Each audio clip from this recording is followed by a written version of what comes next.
A kú déédé àsìkò yìí. Kókó inú ìwé ìròyìn la mú wá fún yín láti inú àwọn ìwé ìròyìn ilé wa. Orúkọ tèmi ni Ọmọgbémisọ́lá ọmọ Alọ́gọ̀madẹ̀. Ìjà òṣèlú tí ó ń wáyé ní ìpínlẹ̀ Rivers túbọ̀ peléke sí i ní ọ̀sẹ̀ tí ó kọjá bí ọ̀rọ̀ àbùkù ṣe ń wáyé láàrin ikọ̀ tí wọ́n pínra wọn sí àwọn adarí ẹgbẹ́ òṣèlú All Progressives Congress (APC) láàrin ìpínlẹ̀ ti sọ fún ilé ìgbìmọ̀ kí wọ́n bẹ̀rẹ̀ ìgbésẹ̀ ìyọninípò gómìnà Siminalayi Fubara. Bẹ́ẹ̀ ni bàbá ìsàlẹ̀ Fubara àtijọ́ tí í ṣe mínísítà fún agbègbè ilé ìjọba ìlú Àbújá Nyesom Wike náà sọ wípé òun kábàámọ̀ wípé òun fa Fubara kalẹ̀ fún ipò gómìnà. Níbi ayẹyẹ kan tí ó wáyé ní ìpínlẹ̀ Rivers ni Wike ti bẹ Ọlọ́run àti àwọn ẹbí rẹ̀ nínú òṣèlú wípé kí wọ́n dákun foríjì í. Gẹ́gẹ́ bí ọ̀rọ̀ Wike, ó ní òun fẹ́ sọ gbangba dájú wípé kò sí kí ènìyàn má ṣe àṣìṣe tí òun rèé, ìdí nìyí tí òun fi ń tọrọ ìdáríjì, ṣùgbọ́n bí àsìkò bá tó àwọn á ṣe gbogbo àtúnṣe tí ó bá yẹ. Ó wáá rọ àwọn alátìlẹyìn rẹ̀ ní ilé ìgbìmọ̀ kí wọ́n má mikàn, kò sí ẹni tí ó lè yọ wọ́n nípò. Ó ní iṣẹ́ àwọn ni láti máa ṣẹ̀rù bà wọ́n, já wọn láyà kí wọ́n lè máa ṣe àṣìṣe. Olórí òṣìṣẹ́ fún gómìnà Edison Ehihie kò fi àkókò ṣòfò láti fèsì. Níbi ayẹyẹ mìíràn tí ó wáyé ní Ehihie ti lo àǹfààní láti lérí wípé Fubara yóò kọ́ àwọn ẹgbẹ́ alátakò rẹ̀ ní ẹ̀kọ́ òṣèlú. Ó fi ìjà rògbòdìyàn tó ń lọ ní ìpínlẹ̀ Rivers wé ìjà agbára. Ehihie tẹ̀síwájú wípé àwọn á kọ́ wọn lẹ́kọ̀ọ́. Ohun tí gómìnà tí wọ́n ń pè ní ọmọpíníṣín máa ṣe fún wọn ni wọ́n á fi mọ̀ wípé kíjìpá kì í ṣàwọ̀. Ẹ̀kọ́ ṣojú mímu wípé àwọn alátìlẹyìn aṣòfin ikọ̀ Wike ń tẹ̀lé àṣẹ Wike, ṣùgbọ́n agbẹjọ́rò ajàfẹ́tọ̀ọ́ ọmọnìyàn tí í ṣe àgbà amòfin Fẹ́mi Fálànà sọ wípé dídásí tí ààrẹ Bọ́lá Tinubu dá sí làásìgbò òṣèlú tó ń lọ ní ìpínlẹ̀ Rivers kò sí nínú òfin.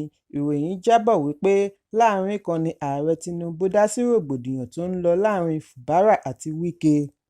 Ìdásí yìí yọrí sí ìlàjà láàrin ẹgbẹ́ òṣèlú yìí lópin ọdún tí ó kọjá, ìgbésẹ̀ tí wọ́n lérò wípé yóò mú àlàáfíà wá láàrin ìpínlẹ̀. Lórí ètò kan lórí ẹ̀rọ amóhùnmáwòrán Channels ni Fálànà ti sọ wípé kò sí òfin tí ó gbé ìdásí ààrẹ lẹ́sẹ̀. Ó jẹ́ ìṣelòdì sí òfin láti dá sí aáwọ̀ láàrin ìpínlẹ̀. Ààrẹ kàn lè pàrọwà ni. Bí ó bá wá jẹ́ wípé wọ́n ti gbé ìjà wọn re ilé-ẹjọ́, wọ́n gbọ́dọ̀ fi ààyè gba ìlànà òfin lábẹ́ ìṣèjọba tiwantiwa. Fálànà ní òun fẹ́ kí òye yẹn yé ọ̀pọ̀lọpọ̀ wípé òfin kò fi ààyè rẹ̀ sílẹ̀ fún gbogbo àwọn tí wọ́n lọ́wọ́ nínú ìjà òṣèlú ìpínlẹ̀ Rivers. Ẹ̀kúnrẹ́rẹ́ ìròyìn yìí wà nínú ìwé ìròyìn Daily Post tó jáde lónìí. Lónìí ni àjọ àwọn òṣìṣẹ́ pinnu láti bẹ̀rẹ̀ ìfẹ̀hónúhàn jákèjádò orílẹ̀-èdè lórí àlékún owó iná ìjọba àti bí ìjọba àpapọ̀ ṣe yọ ìrànwọ́ lórí iná mọ̀nàmọ́ná. Akápò gbogboògbò fún àjọ òṣìṣẹ́ NLC Ọlátúnjí Ambali àti igbákejì gbogboògbò fún ààrẹ àjọ olókoòwò TUC Tommy Etim ni wọ́n jọ fìdí ìgbésẹ̀ yìí múlẹ̀ fún akọ̀ròyìn lánàá níbi ìfọ̀rọ̀wánilẹ́nuwò ọ̀tọ̀ọ̀tọ̀ bí wọ́n ti yarí wípé àyàfi kí ìjọba dá owó iná yìí padà sí ti àtijọ́.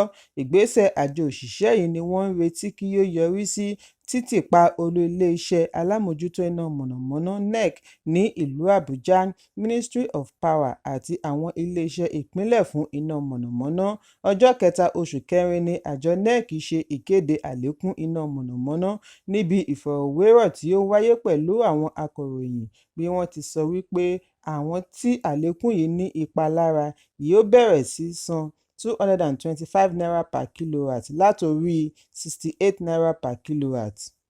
Bákan náà ni ìjọba yóò dẹ́kun ẹ̀kúnwó sísan lórí iná mọ̀nàmọ́ná fún àwọn oníbàárà Band A tí ìdá wọn jẹ́ 15 nínú ọgọ́rùn-ún oníbàárà jákèjádò orílẹ̀-èdè, 15% of total customers across the country. Pẹ̀lú ìgbésẹ̀ yìí ni ìjọba àpapọ̀ fi ní àwọn yóò fi ₦1.5 trillion pamọ́.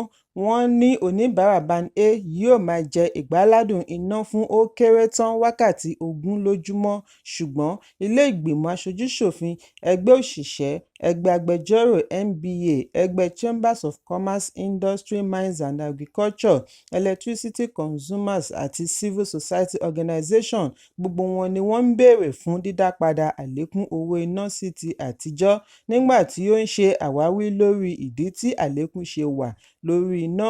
Mínísítà agbára Adébáyọ̀ Adélábù ṣe àríyànjiyàn wípé òkùnkùn birimùbirimù yóò wà títí oṣù mẹ́ta bí wọn kò bá fìdí àlékún yìí múlẹ̀. Adélábù sọ èyí lẹ́yìn tí alága ìgbìmọ̀ tí Sínátọ̀ Iyanisanya Abaribe ṣe alága kọ àbá àlékún owó iná mọ̀nàmọ́ná.